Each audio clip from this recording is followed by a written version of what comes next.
फरीदाबाद में आज से ऑड इवन फॉर्मूले पर सरकार द्वारा व्यापारियों को राहत देते हुए सुबह 7 बजे से 12 बजे तक दुकानें खोलने के आदेश को लेकर व्यापारियों ने खुशी जाहिर करते हुए सरकार का धन्यवाद किया है। बता दें कि लॉकडाउन के चलते जरूरी सामान की दुकानों को छोड़कर तमाम मार्केट बंद पड़ी थी, लेकिन कल सरकार ने नई घोषणा के तहत लॉकडाउन को बढ़ाते हुए बाजारों में ऑड इवन फॉर्मूले पर सुबह 7 बजे से दोपहर 12 बजे तक दुकानें खोलने की छूट प्रदान की है, जिसका दुकानदारों और व्यापार मंडल ने स्वागत किया है और दोपहर 12 बजते ही सभी अपनी दुकानें बंद करके अपने घर लौट जाने का आदेश भी दिया है। लेकिन व्यापारी छूट की सीमा को लेकर अभी भी संतुष्ट नहीं है। उनका कहना है कि इस समय में बदलाव कर सुबह 10 बजे से शाम 5 या 6 बजे तक दुकानों को खोलने की छूट दी जानी चाहिए। व्यापार मंडल के प्रधान जगदीश भाटिया ने माना कि व्यापारियों को यदि 24 घंटे का समय भी दे दिया जाए तो वह भी नहीं होगा, लेकिन सरकार ने जो छूट दी है उसका हम स्वागत करते हैं और साथ ही सरकार से अपील करते हैं कि अगली घोषणा में दुकानों का समय सुबह 10 बजे से शाम 5 बजे तक किया जाए। वहीं उन्होंने इस कोरोना काल में आपदा में अवसर ढूंढकर काराबाजारी करने वाले व्यापारियों के खिलाफ सरकार को सख्त कार्रवाई करने की अपील की है और व्यापारियों को कहा है कि वह इस आपदा में लालच में आकर कोई भी गैर कानूनी काम न करें और घर पर अपने परिवार के साथ सुरक्षित रहें।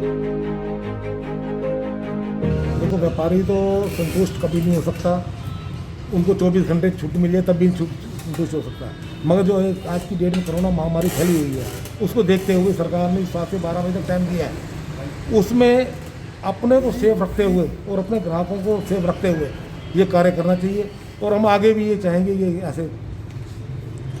तो व्यापारियों को गाइडलाइंस के लिए क्या कुछ दिशा निर्देश व्यापार मंडल की तरफ से दिए गए हैं? नहीं, हमने व्यापारियों को एक ही बात कही है कि आप अपना ध्यान रखें, अपने बच्चों को ध्यान रखें और बिना मास्क के किसी ग्राहक को एंट्री ना दें, बिना सैनिटाइजर के एंट्री ना दें। और जो सरकार ने हमें छूट दी है 7 से 12 बजे, हम सरकार से भी अपील कर रहे हैं कि आगे के लिए अगले हफ्ते अगर हमारे केस कम होते हैं तो हमारे टाइमिंग बढ़ाई जाए। जो सर आपदा में अवसर तलाश रहे हैं, व्यापारी काला बाजारी कर रहे हैं, उनको लेकर क्या कुछ अपील और एक चेतावनी आप व्यापार मंडल की तरफ से देना चाहेंगे? व्यापारी, हर व्यापारी को कहूँगा जो आज की डेट में जो आपदा आई हुई है इसमें कोई अवसर ना ढूंढे कमाने का, कमाने के लिए पूरी जिंदगी पड़ी हुई है, मगर ऐसी जो गलत कमाई होती है वो गलत कमाई अपने परिवार पर निकलती है। और मैं सरकार से भी एक बात कहूँगा कि अगर कोई ऐसा गलत व्यापारी नहीं मानता तो उसके ऊपर सख्त से सख्त कार्रवाई की जाए। क्या नाम है आपका? सुंदर मल्होत्रा।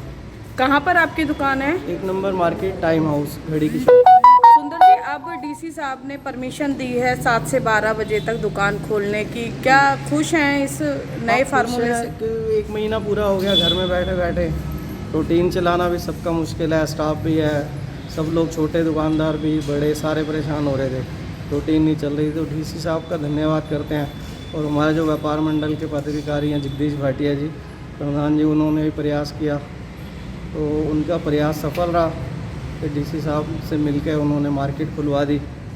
तो अब लोग खुश हैं और थोड़ा एक साइड खुल रही है, एक साइड नहीं खुल रही, तो उससे ये कि भीड़ भाड़ भी कम होगी। अपनी दुकानों में आपने क्या कुछ एहतियात के तौर पर इंतजाम किए? के तौर पे जैसे हमने जो हमारे काउंटर है सब पे सैनिटाइज की बोतल रखी हुई है, तो जैसे कोई कस्टमर आएगा पहले सैनिटाइज कराएंगे और मास्क के बिना अंदर आना मना है, फ्रंट पे ही लगा रखा है हमने, तो मास्क बिना पहने अंदर आना मना है। जो टाइमिंग डिसाइड की गई है उस टाइमिंग से संतुष्ट हैं? देखो, टाइमिंग से अब ये कि खुल गया तो अच्छी बात है, क्योंकि टाइमिंग थोड़ा सा बढ़ाना चाहिए, क्योंकि जैसे हमारी ट्रेड की कपड़े वाले या जो भी ट्रेड के हैं तो सुबह 7 बजे कस्टमर नहीं आता, तो इनकी टाइमिंग जो 10 से 5 या 6 बजे तक होना चाहिए ताकि दुकान पे लोग काम कर सकें। और वैसे भी दुकानों में मार्केट अगर पूरी भी खुल जाती तो भीड़ भाड़ नहीं है, लोग खुद ही जागरूक नजर आ रहे हैं। जागृत है, फालतू बंदा बाहर नहीं आ रहा, जिसको सामान लेना वही आ रहा है, वैसे नहीं आ रहा कोई भी।